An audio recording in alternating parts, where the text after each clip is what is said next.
আসসালামু আলাইকুম প্রিয় অষ্টম শ্রেণীর শিক্ষার্থীরা, আশা করি তোমরা সবাই ভালো আছো। আজকে পর্বে আমরা অনুশীলন 3 এর অর্থাৎ পরিমাপ অধ্যায়ের 17 নম্বর যে অঙ্কটি রয়েছে পেজ 44 নম্বর পেজে আমরা সেই অঙ্কটি আজকে সমাধান করব। তোমরা স্ক্রিনে দেখতে পাচ্ছ। তো এখানে বলা আছে যে 2.5 মিটার গভীরতা একটি বর্গাকৃতি খোলা চৌবাচ্চায় 28,900 লিটার পানি ধরে। এর ভেতরের দিকে সীসার পাত লাগাতে প্রতি বর্গ মিটারে খরচ হয় হচ্ছে 12 টাকা 50 পয়সা। তাহলে এখানে মোট কত টাকা খরচ হবে আমাদেরকে সেটা বের করতে হবে। তো এই অঙ্কটি করতে গেলে তোমাদেরকে যে কাজটা করতে হবে, প্রথম যেখানে খোলা যে চৌবাচ্চাটি রয়েছে এখানে পানি ধরে 28,900 লিটার, এটাকে আমাকে কনভার্ট করে ঘন মিটারে নিয়ে আসতে হবে। ঠিক আছে? তো আমরা ফার্স্ট টাইমে যে কাজটা করব, তো এখানে লিখবো যে দেওয়া আছে এখানে যে খোলা খোলা চৌবাচ্চার চৌবাচ্চার খোলা চৌবাচ্চার পানি ধরে ধরে এখানে আছে 28,900 লিটার লিটার। তো এই লিটারকে আমরা ঘনমিটারে কনভার্ট করব। আমরা জানি 1000 লিটার সমান 1 ঘনমিটার। তো এখানে আমরা 1000 দ্বারা এটা কি করব, ভাগ করে দেব। তাহলে এখানে 28,900 কে আমরা ভাগ করব কি দ্বারা, 1000 দ্বারা। তো এখানে আমরা লিখতে পারি এখানে ঘন মিটার। তাহলে তোমরা একটা সাইড নোটে লিখতে পারো যে 1000 লিটার লিটার সমান সমান 1 ঘন মিটার, 1 ঘন মিটার। এটা তোমরা লিখে নিবা।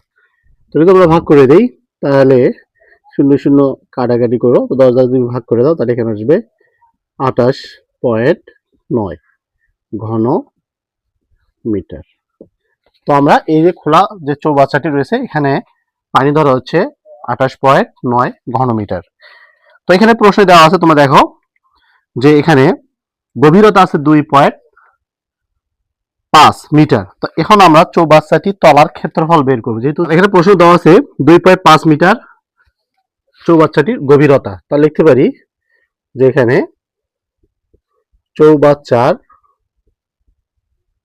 গভীরতা গভীরতা এখানে আছে 2.5 মিটার। তাহলে আমরা চৌবাচ্চার তলার ক্ষেত্রফলটা বের করতে পারি। তাহলে এখানে লিখতে পারি তলার ক্ষেত্রফল আমরা 28.9 কে আমরা 2.5 দ্বারা কি করব, ভাগ করব, তাহলে তলার ক্ষেত্রফল বের হয়ে আসবে। তাহলে লিখতে পারি 2.8 × 9 ভাগ 2.5, এটা হবে তখন বর্গ মিটার। যদি তোমরা এটাকে ভাগ করে দাও 11.56 বর্গ মিটার। তো এটা হচ্ছে আমাদের চৌবাচ্চার তলের যা আছে সে তলের ক্ষেত্রফল। আশা করি তোমরা এইটুকু বুঝতে পারছো। তো এখন আমাদের যে কাজ, আমাদের ধরতে হবে চৌবাচ্চার যে তলা রয়েছে এক বাহু দৈর্ঘ্য আমাদেরকে ধরে নিতে হবে। তো এখানে আমরা লিখতে পারি যে চৌবাচ্চার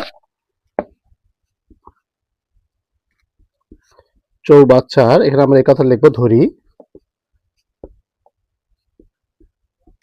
চৌবাচ্চার এক বাহুর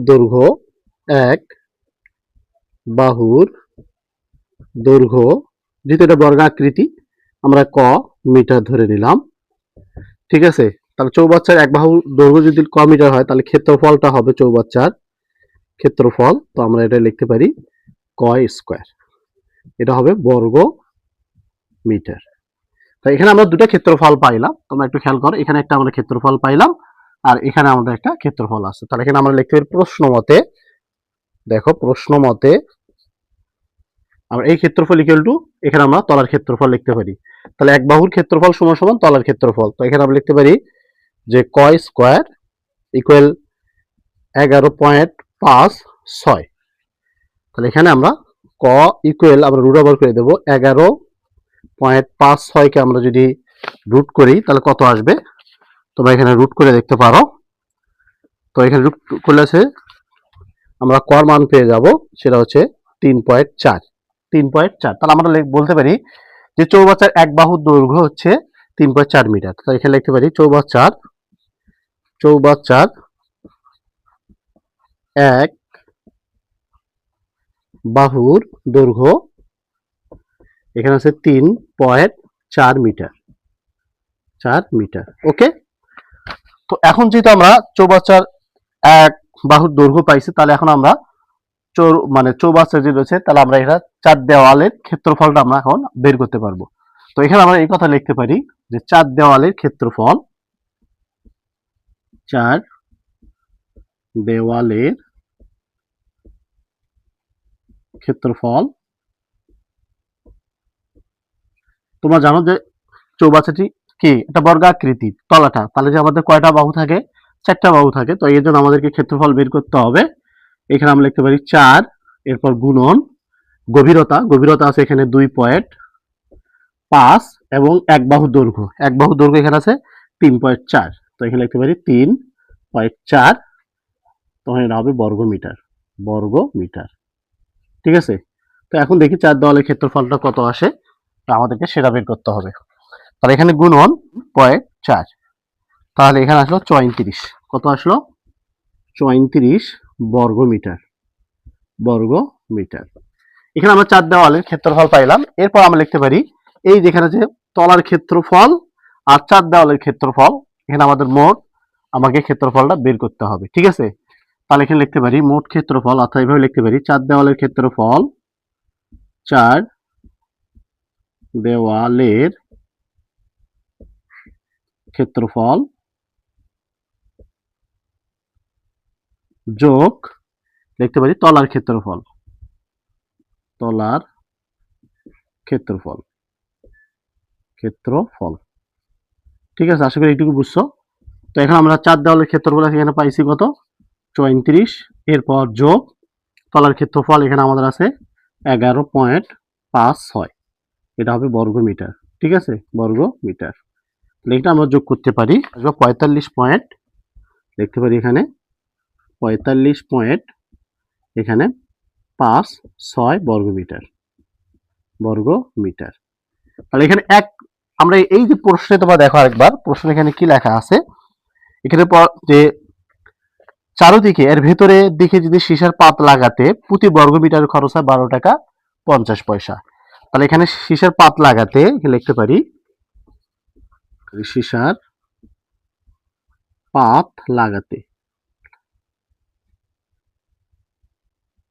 লাগাতে তাহলে 1 বর্গ মিটারে, 1 বর্গ মিটারে খরচ,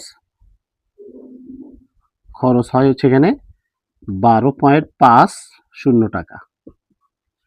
তাহলে এখানে কত বর্গ মিটার হয়েছে, তাহলে লিখতে পারি 45.56 বর্গ মিটারের খরচ হবে। এখানে আমরা লিখতে পারি 12.50 গুণন এখানে লিখতে পারি 45.56 টাকা। এটা গুণন করলে আমাদের সঠিক অ্যান্সারটা চলে আসবে। তো এখানে যদি আমরা গুণন করে দেই, তো এখানে 45.56 আছে, এর সাথে আমরা গুণন করবো হচ্ছে 12.50, তাহলে এখানে আসতেছে 569.5 টাকা। তাই লিখতে পারি এখানে 569.5 টাকা। তো এটি হচ্ছে আমাদের প্রশ্নের সঠিক অ্যান্সার। আশা করি তোমরা বুঝতে পারছো, খুব ইজি অঙ্কগুলো। তো যদি ভালো লাগে অবশ্যই চ্যানেলটাকে সাবস্ক্রাইব করে দিতে হবে, আর যদি তোমাদের কোনো সমস্যা অবশ্যই কমেন্টসে জানিয়ে দিবা। আমরা এর পরবর্তীতে বাকি অঙ্কগুলো সমস্যা সমাধান অবশ্যই খুব শীঘ্রই নিয়ে আসতেছি। তো আজকে এই পর্যন্ত, আল্লাহ হাফেজ।